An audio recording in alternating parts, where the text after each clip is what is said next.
അപ്പോൾ welcome back to another video. എല്ലാവർക്കും സ്വാഗതം. അപ്പോൾ എൻ്റെ ചാനൽ ആദ്യമായിട്ട് കാണുന്നവരാണെങ്കിൽ സപ്പോർട്ട് ചെയ്യാൻ മറക്കരുത്. അതുപോലെ തന്നെ വീഡിയോ ലൈക്ക് ചെയ്യുക, കമൻറ്റ് ചെയ്യുക, ഷെയർ ചെയ്യുക.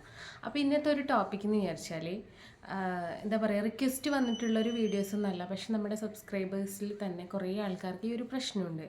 അപ്പോൾ ഞാൻ പറയാം, PCOD. അപ്പോൾ എനിക്കും PCOD ഉണ്ടായിരുന്നു, എനിക്ക് ബോർഡർ ആയിരുന്നു. അപ്പോൾ എൻ്റെ PCOD ഞാൻ എങ്ങനെയാണ് കൈകാര്യം ചെയ്തു എന്ന് ഞാൻ അത് മാറ്റിയെടുത്തത് എങ്ങനെയാണെന്ന് ഞാനൊന്ന് ജസ്റ്റ് ഒന്ന് പറയാം. ഓൾമോസ്റ്റ് നമ്മുടെ യൂട്യൂബിൽ ഓടുന്ന ഒരു ടോപ്പിക്കൊക്കെ തന്നെയാണ് എങ്കിലും കുറേ നമ്മുടെ സബ്സ്ക്രൈബേഴ്സ് ഇങ്ങനെ പറയുന്നുണ്ടായിരുന്നു, എനിക്ക് അതിൻ്റെ ഇതാണോ, എനിക്കത് ഉണ്ട്, അതെങ്ങനെയാണ് ഇങ്ങനെ. പക്ഷെ നമ്മൾ ഒരാൾക്ക് പറഞ്ഞു കൊടുക്കുമ്പോൾ അത്ര ഒരു ഇതുണ്ടാവില്ല. അപ്പോൾ ഞാൻ വിചാരിച്ചെന്നാൽ പിന്നെ നമുക്ക് ഇതിലുപരി ഒരു കണ്ടൻറ്റും ആവും, ഒരു ടോപ്പിക്കും ആവും. പിന്നെ നിങ്ങൾക്ക് ഉപകാരപ്പെടുകയാണെങ്കിൽ നിങ്ങളൊന്ന് ഇതുപോലെ ഒന്ന് ട്രൈ ചെയ്ത് നോക്കുക. അപ്പോൾ നമുക്ക് വീഡിയോയിലിട്ട് പെട്ടെന്ന് കടന്നാലോ.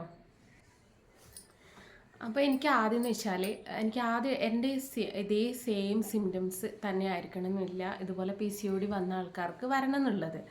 ചിലപ്പോൾ എന്ന് വെച്ചാൽ എൻ്റെ എന്താ പറയുക, പലർക്കും പല രീതിയിലുള്ള വ്യത്യസ്തമായിട്ടുള്ള PCOD തന്നെ പലതരത്തിലുണ്ട്. അപ്പം എൻ്റെ സിംറ്റംസ് ഞാൻ പറഞ്ഞുതരാം. എനിക്ക് ആദ്യം ഉണ്ടായതെന്ന് വെച്ചാൽ ഒരു വയറ് വേദന, അതായത് നമുക്കൊരു സൈഡ് നമ്മുടെ വയറിൻ്റെ ഒരു സൈഡ് ഒരു പാർട്സ് ഭയങ്കരമായിട്ട് വേദന, ചില സമയത്ത് എന്ന് വെച്ചാൽ ഒരു ചൊറിച്ചിലൊക്കെ പോലെ. അപ്പം നമുക്ക് ഉള്ളിലുള്ള സംഭവം പുറത്ത് ചൊറിഞ്ഞിട്ടൊരു കാര്യമില്ല. പിന്നെ അതിനേക്കാൾ ഉപരി എന്ന് വെച്ചാൽ എനിക്ക് അത്യാവശ്യം മുടിയൊക്കെ ഉള്ള ആളായിരുന്നു. അപ്പോൾ കല്യാണമൊക്കെ കഴിഞ്ഞതിന് ശേഷമാണ് അത് മുടി പോയത്. എന്ന് വെച്ചാൽ നമ്മൾ സ്ഥലമൊക്കെ മാറി വെള്ളത്തിലൊക്കെ ആകുമ്പോൾ അധികം കെയർ ചെയ്യണില്ല, അതാണ് മെയിൻ പ്രശ്നം ഉണ്ടായത്. പിന്നെ എന്താണെന്ന് വെച്ചാൽ 2 ഡെലിവറിയൊക്കെ കഴിഞ്ഞതിന് ശേഷമാണ് എനിക്ക് PCOD ബോർഡർ, അതായത് വെച്ചാൽ ചെറിയൊരു MG ഗുളിക, അത് ഞാനൊരു 2 മാസം മാത്രമേ കഴിച്ചിട്ടുള്ളൂ.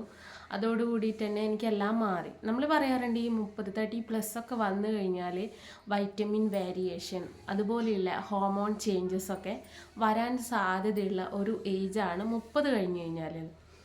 അപ്പോൾ എൻ്റെ സിംറ്റംസ് ഞാൻ നിങ്ങൾക്ക് പറഞ്ഞുതരാം. എന്താണെന്ന് വെച്ചാൽ എനിക്ക് ആദ്യം ഉണ്ടായിരുന്നത് മുടി മൊത്തത്തിൽ കൊഴിഞ്ഞു.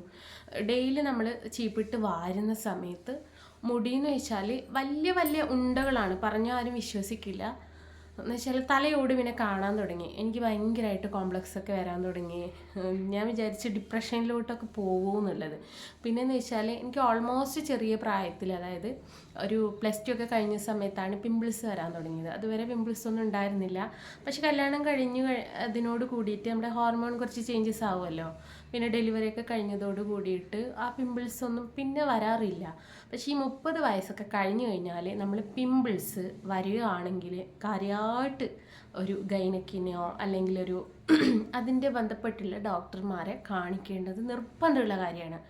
അപ്പോൾ ഡെയിലി ഇതുപോലെ മുഖക്കുരു വരും. അപ്പോൾ ഞാനിങ്ങനെ വിചാരിക്കും, ദൈവം ഈ ഒരു പ്രായത്തിൽ ഒക്കെ മുഖക്കുരു വരാൻ പാടില്ലല്ലോ, പിന്നെ എന്താ എനിക്കിങ്ങനെ മുഖക്കുരു വരുന്നത്. അപ്പോൾ എന്നോട് പറയും എണ്ണ കഴിച്ചിട്ടായിരിക്കും, നമുക്കൊരു ഡോക്ടറെ കാണാം. ഞാൻ പറയും അത് കുഴപ്പമില്ല, നമുക്ക് ഇതുപോലെ. അപ്പോൾ പിന്നെ മെയിനായിട്ട് നമ്മൾ പൊരിച്ചതും കരിച്ചതൊക്കെ കഴിക്കുന്നത് കൊണ്ടായിരിക്കും എന്നൊക്കെ വിചാരിച്ച് സത്യം പറഞ്ഞു കഴിഞ്ഞാൽ അങ്ങനെ വിട്ടു. പിന്നെ പലതും തടിയെടുത്തു, ഒന്നും പോകുന്നില്ല. പിന്നെ മുടിയും കൂടെ കൊഴിഞ്ഞപ്പോൾ എൻ്റെ അങ്ങ് സമ്മതിയില്ല തന്നെ തെറ്റിപ്പോയി. കാരണം നമുക്ക് മുടിയില്ലാത്തവർക്കും ഉള്ളവർക്കൊക്കെ ഉള്ളൊരു പ്രശ്നം എന്ന് വെച്ചാൽ ഒരു 2 മുടി അധികം കൊഴിയുമ്പോൾ ഭയങ്കര ടെൻഷൻ വരും. അപ്പോൾ ഡെയിലി നമ്മൾ ചീപ്പ് മൊത്തം ഇത്ര പോരില്ല ബോൾസ് മുടികളൊക്കെ ആണെങ്കിൽ എന്തായിരിക്കും അവസ്ഥ, പറഞ്ഞറിയിക്കാൻ പറ്റാതെ. ഇതൊരു 6-7 മാസം മുമ്പേ സംഭവിച്ചൊരു കാര്യമാണ്. അപ്പം ഞാൻ നാട്ടിൽ പോയ സമയത്ത് ഞങ്ങൾ ലീവിന് പോകാനിരിക്കുകയായിരുന്നു. അപ്പോഴാണ് ഈ മുടിയുടെ ഭയങ്കര വേരിയേഷൻ കാണുന്നത്. അപ്പോൾ നാട്ടിൽ പോയിട്ടും വാർന്നപ്പോഴൊന്നും എനിക്ക് എവിടെയും കെട്ടിയിട്ട് പോകാൻ പറ്റുന്നില്ല.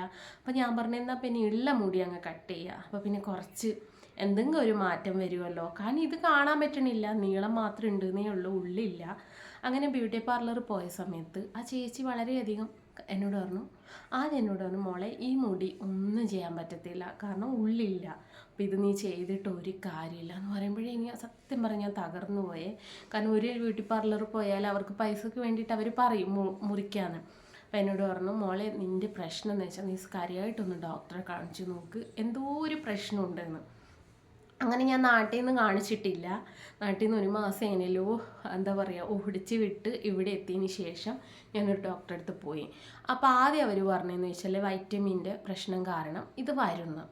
അങ്ങനെ വൈറ്റമിൻ എനിക്കൊരു 2 ദിവസത്തെ ഗുളിക തന്നു, വൈറ്റമിൻ്റെ ഗുളികയല്ല സിറപ്പ് തന്നു. അത് ഒരു മാസം നിങ്ങൾ കഴിക്കണമെന്ന്. അപ്പോൾ എന്നോട് പറഞ്ഞു നിങ്ങളിത് 2 ദിവസം കഴിഞ്ഞിട്ട് വാ. ഒരു ഓയിൽമെൻറ്റും തന്നു കേട്ടോ, മുഖക്കുരുവൊക്കെ പരട്ടാൻ വേണ്ടിയിട്ട്. അപ്പോൾ ഇത് വൈറ്റമിൻ്റെ പ്രശ്നം കൊണ്ട് മുഖത്ത് കുരുവും വരും, അതുപോലെ മുടിയും പോവും. പക്ഷെ നിങ്ങൾ അപ്പോയിൻമെൻറ്റ് എടുത്ത് തരാം. ഇവിടെയൊക്കെ എന്ന് വെച്ചാൽ അങ്ങനെയാണ്. നമുക്ക് നാട്ടിലൊക്കെ എന്ന് വെച്ചാൽ ഒരു ദിവസം കൊണ്ട് ചിലപ്പോൾ ചില കേസുകളിൽ നമുക്ക് സ്കാനിങ് ഒക്കെ നടക്കും. എന്നോട് പറഞ്ഞ് 2 ദിവസത്തേക്കുള്ള ഒരു ആശ്വാസത്തിന് നിങ്ങൾക്കൊരു ഓയിൻമെൻറ്റും അതുപോലെ സിറപ്പ് ഒരു മാസം അത് കഴിഞ്ഞിട്ട് നമുക്ക് വീണ്ടും കണ്ടിന്യൂ ചെയ്യാം. അപ്പം നിങ്ങൾ ഇതുപോലെ സ്കാനിങ് ചെയ്യണം.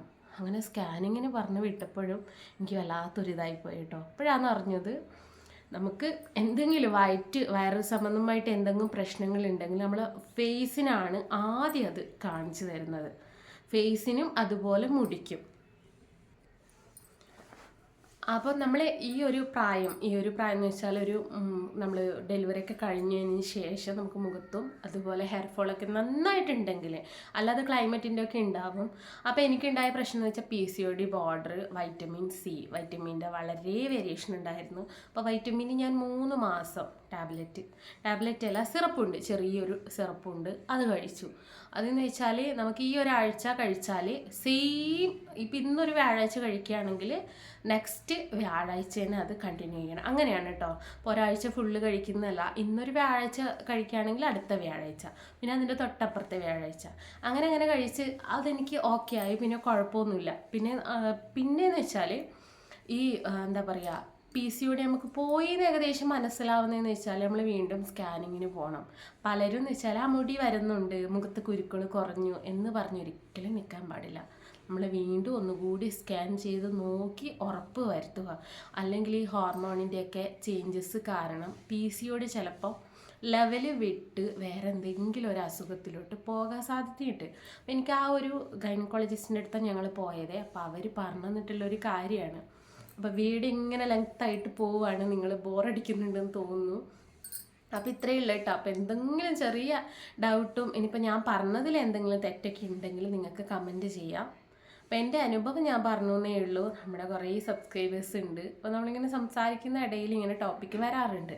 അപ്പോൾ ഇതെങ്ങനെയാണ് ഇങ്ങനെ.